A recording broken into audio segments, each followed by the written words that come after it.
ಚಿತ್ರದುರ್ಗದಲ್ಲಿ ಇವತ್ತು ನೀರಿಗೋಸ್ಕರ ಹಾಹಾಕಾರ ಎದುರಾಗ್ತಾ ಇದೆ. ಪ್ರತಿ ಬಾರಿಯೂ ಕೂಡ ಬೇಸಿಗೆ ಕಾಲ ಆರಂಭ ಆಗ್ತಾ ಇದ್ದಂತೆ ಚಿತ್ರದುರ್ಗದಲ್ಲಿ ಈ ಸಮಸ್ಯೆ ಉಲ್ಬಣಗೊಳ್ಳುತ್ತೆ. ಚಿತ್ರದುರ್ಗದಲ್ಲಿ ದಿನದಿಂದ ದಿನಕ್ಕೆ ಕುಡಿಯುವ ನೀರಿಗೋಸ್ಕರ ಕೂಡ ಹಾಹಾಕಾರ ಹೆಚ್ಚಾಗ್ತಾ ಇದ್ದು, ಚಿತ್ರದುರ್ಗದ ಮೇಗಳಹಳ್ಳಿ ಗ್ರಾಮದಲ್ಲಿ ಜನ ಪರದಾಡ್ತಿದ್ದಾರೆ. ಕಳೆದ 1.5 ತಿಂಗಳಿನಿಂದ ನೀರಿಗಾಗಿ ಗ್ರಾಮದಲ್ಲಿ ಹಾಹಾಕಾರ ಶುರುವಾಗಿದ್ದು, ಪ್ರತಿನಿತ್ಯ ಕುಡಿಯುವ ಹನಿ ನೀರಿಗೂ ಕೂಡ ತತ್ವಾರ ಎದುರಾಗ್ತಾ ಇದೆ. ಖಾಲಿ ಕೂಡ ಹಿಡಿದು ಪಕ್ಕದ ಊರಿಗೆ ತೆರಳಿ ನೀರು ತರುವಂಥ ಕೆಲಸಕ್ಕೆ ಜನ ಮುಂದಾಗ್ತಿದ್ದಾರೆ. ತಳ್ಳೋ ಗಾಡಿ, ಆಟೋ ಸೇರಿ ತಲೆ ಮೇಲೆ ನೀರನ್ನು ಹೊತ್ತು ತರುವಂಥ ಮಹಿಳೆಯರು 1.5 ಕಿಲೋಮೀಟರಿಂದ 2 ಕಿಲೋಮೀಟರ್ ದೂರದಿಂದ ಅಷ್ಟು ದೂರ ಹೋಗಿ ಪ್ರತಿನಿತ್ಯ ನೀರನ್ನು ತರೋದಕ್ಕೆ ಅಲ್ಲಿನ ಜನ ಹರಸಾಹಸವನ್ನು ಪಡ್ತಾ ಇದ್ದಾರೆ.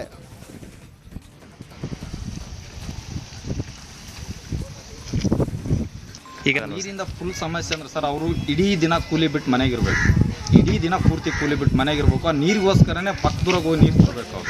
ಆ ನೀರು ತರೋದಕ್ಕೆ ಅಲ್ಲಿ ಆ ಕಡೆ ಊರಾಗ ಹೇಳ್ತಾರೆ, ನಿಮ್ಮ ಊರಾಗ ಇಷ್ಟೊಂದು ಜನ ಎಲ್ಲ ನಿಮ್ಮ ದೊಡ್ಡ ಕ್ಷೇತ್ರದಾಗ ಇಟ್ಕೊಂಡು ದುರ್ಗ ಕ್ಷೇತ್ರ ಅಂತೀರಾ, ನಿಮ್ಮ ನೀರಿಗೆ ಇಷ್ಟೊಂದು ಪರದಾಡ್ತೀರ, ನಿಮ್ಮ ಸರಿಯಾದ ರೀತಿಯಾಗಿ ನಿಮ್ಗೆ MLA ಸ್ಪಂದಿಸ್ತಿಲ್ಲ ಅಂತಾರೆ. ಅವ್ರು ನಾವು ಯಾರೇ ರೀತಿಯಾಗಿ ಕಾಲ್ ಮಾಡಿ ರಾಜಣ್ಣವ್ರಿಗೆ ಕಾಲ್ ಮಾಡ್ತೀವಿ, ಪ್ರತಿಯೊಬ್ಬರಿಗೆ ಹಿಂದೆ ಮುಂದೆ ಇರೋ ಲೀಡ್ರಿಗೆ ಕಾಲ್ ಮಾಡ್ತೀವಿ, ಯಾರೂ ಫೋನ್ ರಿಸೀವ್ ಮಾಡಿ ನಮ್ಮ ಊರಿನ ಸಮಸ್ಯೆ ಯಾರೂ ಬಗೆಹರಿಸ್ತಿಲ್ಲ.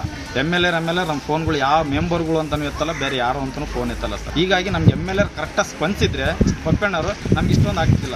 ಏನೋ ಅಂತೇಳಿ ಅಣ್ಣಾರ ಅಂತ ಕೈ ಮುಗಿತಾರೆ, ಅಣ್ಣ ನಾನು ಕಳಿಸ್ತೀನಿ ಅಣ್ಣ ಅಂತಾರೆ. ಅದೊಂದು ಚೆನ್ನಾಗಿ ಕಲ್ತಿದ್ದಾರೆ. ಆ ರೀತಿಯಾಗಿ ನಾವೆಲ್ಲ ಮೆಂಬರ್ಗಳು ಅವ್ರ ಹಿಂದೆ ಮುಂದೆ ಆಗಿರೋದ್ರು ನಾವು ಊರುಗಳಿಗೆ ಸರ್ ಇರೋಕ್ಕಾಗ್ತಿಲ್ಲ ಸರ್. ಈ ಪ್ರಾಬ್ಲಮ್ ಆಗಿದೆ. ಈಗ ನೀರಿಂದ ಫುಲ್ ಸಮಸ್ಯೆ ಅಂದ್ರೆ ಸರ್, ಅವರು ಇಡೀ ದಿನ ಕೂಲಿ ಬಿಟ್ಟು ಮನೆಗಿರ್ಬೇಕು, ಇಡೀ ದಿನ ಪೂರ್ತಿ ಕೂಲಿ ಬಿಟ್ಟು ಮನೆಗಿರ್ಬೇಕು. ಆ ನೀರಿಗೋಸ್ಕರನೇ ಪಕ್ಕದೂರಾಗ ಹೋಗಿ ನೀರು ತರಬೇಕು ಅವರು. ಆ ನೀರು ತರೋದಕ್ಕೆ ಅಲ್ಲಿ